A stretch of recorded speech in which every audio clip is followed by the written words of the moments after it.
반항. 우리는 왜 반항해야 할까요?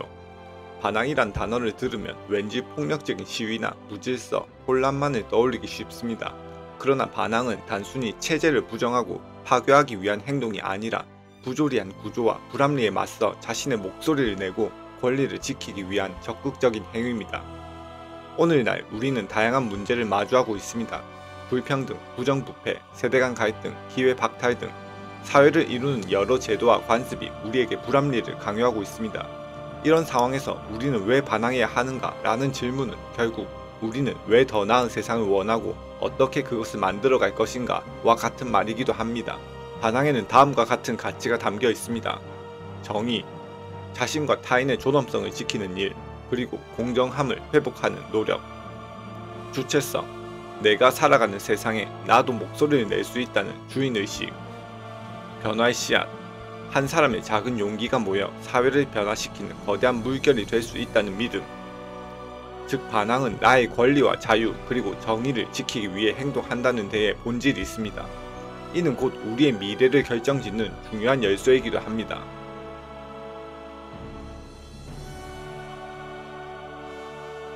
이제 반항의 역사적 사례를 간단히 살펴보겠습니다. 역사적으로 많은 사회적 변화는 작은 저항과 반항의 움직임에서 비롯되었습니다. 부정선거에 항의하는 학생과 시민들의 분노가 촉발되어 이승만 정권이 물러나게 된 사건입니다. 당시에는 학생들이 주축이 되어 공정선거라는 가치를 지키기 위해 목소리를 냈습니다. 한 표의 가치가 얼마나 중요한지, 그리고 작은 용기가 어떻게 권위주의 체제를 무너뜨릴 수 있는지를 보여준 대표적인 사례입니다. 광주 시민과 학생들의 군사 정권에 대한 저항운동으로 이후 한국 민주주의 발전에 결정적 영향을 끼쳤습니다. 극심한 탄압 속에서도 시민들은 민주주의라는 명분을 지키기 위해 끝까지 싸웠고 훗날 민주화 운동 전반의 기폭제가 되었습니다. 이 외에도 미국의 민권운동, 영국의 참정권운동, 동유럽의 민주화 운동 등 세계사의 커다란 변혁들은 늘 반항이라는 불씨에서 시작되었습니다. 어쩔 수 없다는 체념이 아닌 무언가 바꿔야 한다는 간절함과 용기가 모여 우리의 역사를 새롭게 썼습니다.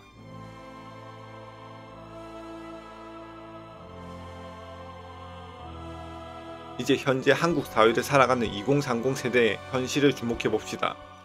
최근 여러 지표와 언론 보도 그리고 실제 현장에서의 목소리는 2030 세대가 극심한 스트레스와 박탈감을 느끼고 있음을 보여줍니다. 청년들은 다음과 같은 이유로 분노와 좌절을 느낍니다.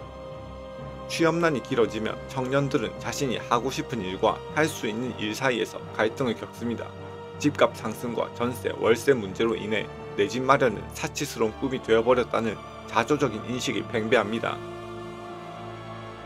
노력하면 보상받는다는 전통적 가치관이 더 이상 통하지 않는 듯 보이는 현실에서 청년들은 불공정한 제도나 사회 구조에 분노합니다.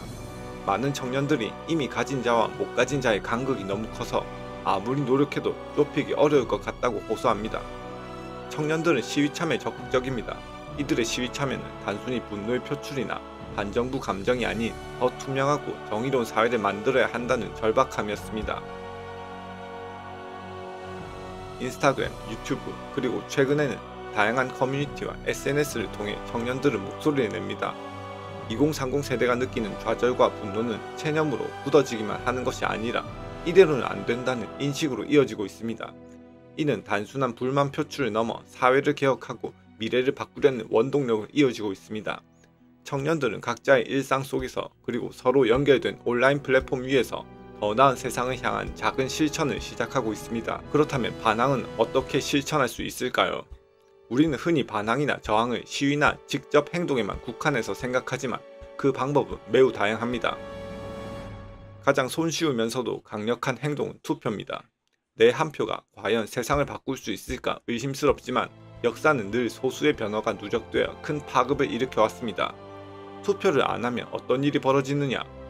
투표율이 낮으면 결국 기득권에 유리하게 작용합니다. 내가 한 표 행사를 안 할 때마다 그만큼 기존의 기득권이 이득이란 뜻입니다. 거리로 나와 자신의 의견을 표출하는 전통적인 방식입니다. 과거 촛불 집회, 광장 민주주의 등 비폭력 시위 문화는 한국 사회에서 이미 검증된 힘을 지니고 있습니다. 행동으로 옮기기 힘든 사람은 이미 행동하고 있는 자들에게 후원을 통해 그 행위에 간접적으로 동참할 수 있습니다. 각자의 사정이라는 것이 있기에 각자 할 수 있는 방법으로 소규모나마 그 의지를 실현하면 되는 것이죠. 한 사람의 SNS 활동이 작은 파장을 일으키고 이것이 기하급수적으로 퍼져나가면 큰 흐름이 됩니다. 해시태그 운동, 동의 릴레이 캠페인, 온라인 서명 등은 최근 몇 년간 실제 변화를 이끈 사례가 많습니다. 뮤직비디오, 포스터, 벽화, 퍼포먼스 등 예술은 가장 직접적이면서도 심미적으로 메시지를 전달할 수 있는 수단입니다. 조선시대 선비들이 시를 쓰고 80년대 민중가요 운동이 민주화에 기여했던 것처럼 현대에는 유튜브 영상, 블로그 아트, 거리 전시, 손에 든 팜플렛 글귀 등이 대중적 관심을 이끌어낼 수 있습니다. 생방송 공개 토론회, 생방송 인터뷰, 그리고 국민청원, 주민투표, 소송 등을 적극 활용해 제도 안에서 합법적으로 변화를 촉진할 수도 있습니다. 반항은 반드시 공격이나 파괴 형태로만 나타나는 것이 아닙니다. 오히려 그 사회가 가지고 있는 제도적, 문화적 틀을 활용해 비폭력적이고 생산적인 방법으로 목표를 달성할 수 있습니다. 반항은 생각만큼 쉽지 않습니다. 용기가 필요하고 때로는 외로움과 두려움을 동반합니다.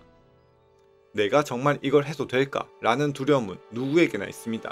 하지만 작은 목소리가 큰 변화를 이끈다는 믿음을 잃지 않는 것이 중요합니다.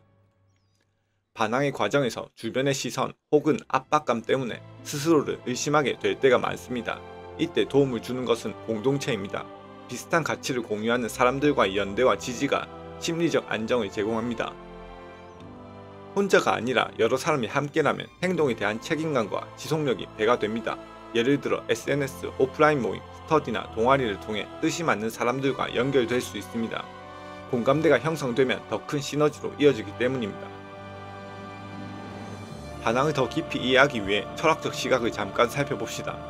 장폴 사르트르의 자유와 책임. 우리는 자유롭다. 하지만 그 자유로 인해 책임져야 한다. 사르트르는 인간이 스스로 생각하고 행동할 수 있는 자유가 있다고 말했습니다. 동시에 그 자유를 행사한 결과에 대해서 책임을 져야 한다고 강조했습니다.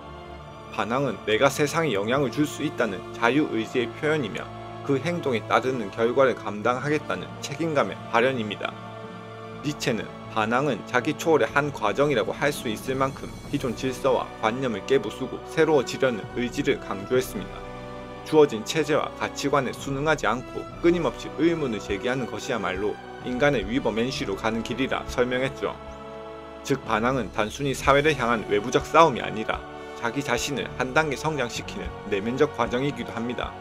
이러한 철학적 배경을 바탕으로 보면 반항은 자유로운 존재로서의 인간이 스스로를 책임지며 동시에 더 높은 가치를 향해 나아가는 행위임을 알 수 있습니다.